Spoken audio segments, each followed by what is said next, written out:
Hello friends, இப்போ நம்ம எங்க நிற்கிறோம்னா வெட்டுக்காடு சர்ச்சுக்கு வந்திருக்கோம். இந்த வெட்டுக்காடு சர்ச்சு சுமார் 500 வருஷத்துக்கு முன்னாடி கட்டப்பட்டது. இந்த சர்ச்சை சென்ட் பிரான்சிஸ் சேவியரால கட்டப்பட்டது. இந்த சர்ச்சை புதுப்பிச்சிருக்காங்க. புதுப்பிக்க கிட்டத்தட்ட 8 வருஷம் ஆச்சு. 2010 தொடங்கி 2017 தான் புதுப்பிச்சு முடிஞ்சாங்க. நீங்க இந்த சர்ச்சுக்கு ட்ரெயின்ல வந்தீங்கன்னா கொச்சிவேலி ரயில்வே ஸ்டேஷன்ல இருந்து ரொம்ப பக்கம். நீங்க பைக்ல வந்தீங்கன்னா கன்னியாகுமரி கொச்சி ஹைவே ரோட்ல வரும்போது இந்த சர்ச் பக்கமா இருக்கு. லொகேஷன் டிஸ்கிரிப்ஷன்ல கொடுத்துருக்கேன். இந்த சர்ச் வெட்டுக்காடுன்னு சொல்ல இடத்துல தான் இருக்கு. இந்த சர்ச்சுக்கு நேர ஆப்போசிட்ல கடல் இருக்கு. கடலுக்கு நேர கடல் கரையோட ஒட்டி தான் இந்த சர்ச் வந்து அமைஞ்சிருக்கு. இந்த சர்ச்சுக்கு ஒவ்வொரு சைடும் டிசைன் ரொம்ப அழகா டிசைன் பண்ணி நல்லதா பண்ணியிருக்காங்க. நம்ம உள்ள இப்போ வந்து ப்ரேயர் நடந்துட்டு இருக்கனால நமக்கு இன்னும் உள்ள போக முடியாது. ஸோ நாங்கள் முடிஞ்ச அளவுக்கு உள்ள சைட்ல எல்லாம் வீடியோ கவர் பண்ணி காமிக்கிறோம். வாங்க உள்ள பார்ப்போம்.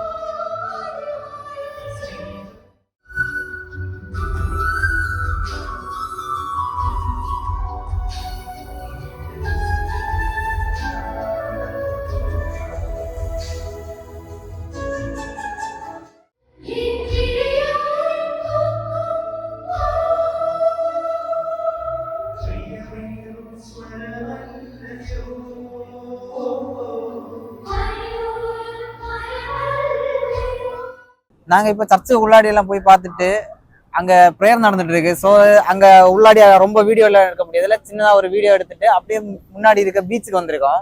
பீச் ரொம்ப அழகா இருக்கு. இந்த பக்கமே நிறைய பேர் வந்திருக்காங்க.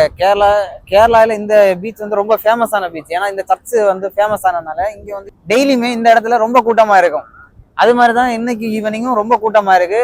அதுவும் இன்னைக்கு சண்டே ஆனதுனாலதான் இந்த அளவு கூட்டம் இருக்கு. நாங்க இப்போ ஸ்ட்ரைட்டா அந்த சர்ச்சுக்கு ஸ்ட்ரைட்டா ஆப்போசிட்ல இருக்க பீச்லயே நிற்கும். இங்க இருந்து சர்ச்சோட வியூவை பாருங்க. அப்படியே காண்பீங்க அந்த பக்கம். நாங்க வந்து லேட் ஆயிடுச்சு, கொஞ்சம் கூட இருட்டியாச்சு. கொஞ்சம் கூட நேரமே வந்தோம்னா இந்த இடம் எல்லாம் பார்க்க ரொம்ப அழகா இருந்திருக்கும். இவ்வளவு லேட் ஆன அப்புறம் இப்போவே கிட்டத்தட்ட 8 மணி ஆச்சு. இவ்வளவு 8 மணி ஆன அப்புறம் இந்த இடத்துல இவ்வளவு மக்கள் அவ்வளவு கூட்டமா இருக்காங்க. ஃப்ரெண்ட்ஸ், அப்படியே அங்க பாருங்க, கடலுக்குள்ளாடி எல்லாம் பாருங்க. ஃபுல்லாவே வந்து லைட், அங்கங்க லைட் தெரியும். இது எல்லாமே மீன் பிடிக்கிறதுக்கு படகுல மீன் பிடிக்க போனவங்க தான். ஃபுல்லாவே நிறைய இடத்துல கிட்டத்தட்ட ஒரு 100க்கு மேற்பட்ட இடத்துல வந்து ஃபுல்லாவே அந்த லைட் தெரியுது.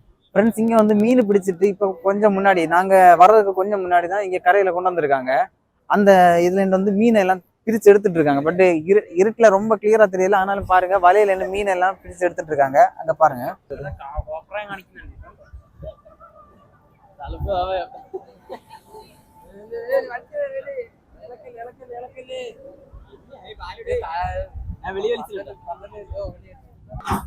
ஃப்ரெண்ட்ஸ், நாங்க இப்போ வந்து பீச் எல்லாம் சுத்தி பார்த்துட்டு அப்படியே மேல வரும்போது இங்க ஊர்வலமா வந்துட்டு இருக்காங்க. அந்த இடத்த பார்க்க போறோம். சூப்பரா இருக்கு. மெழுகுதிரி எல்லாம் வச்சு ஊர்வலமா வராங்க. அதை போய் பார்ப்போம்.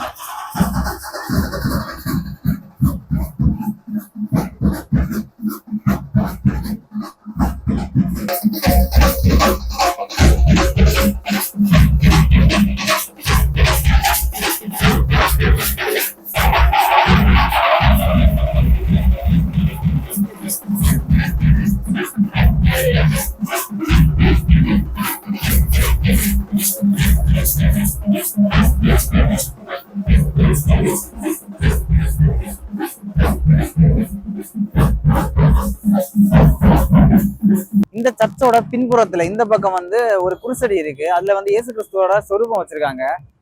இந்த இடத்துல ஃபுல்லாவே கூட்டமா இருக்கு. எல்லாரும் வந்து இந்த இடத்துல வந்து வழிபாடு பண்ணிட்டு பக்கத்துல மெழுகுதிரி எல்லாம் கொளுத்தி வச்சுட்டு போறாங்க. இப்போ வந்து நம்ம பார்த்த அந்த ஊர்வலம் கூட அப்படியே இந்த பக்கம் தான் வராங்க. இந்த பக்கம் வந்து இந்த இடத்துல ஒரு மெழுகுதிரி கொளுத்துறதுக்கு ஒரு இடம் வச்சிருக்காங்க. இது பக்கத்துல நாங்க அதை காமிக்கிறோம். அதுல வந்து மெழுகுதிரி கொளுத்தி வச்சுட்டு போறாங்க. வாங்க நம்ம அந்த குருசடி அப்படியே சுத்தி பார்த்துட்டு நமக்கு அப்படியே கிளம்பலாம்.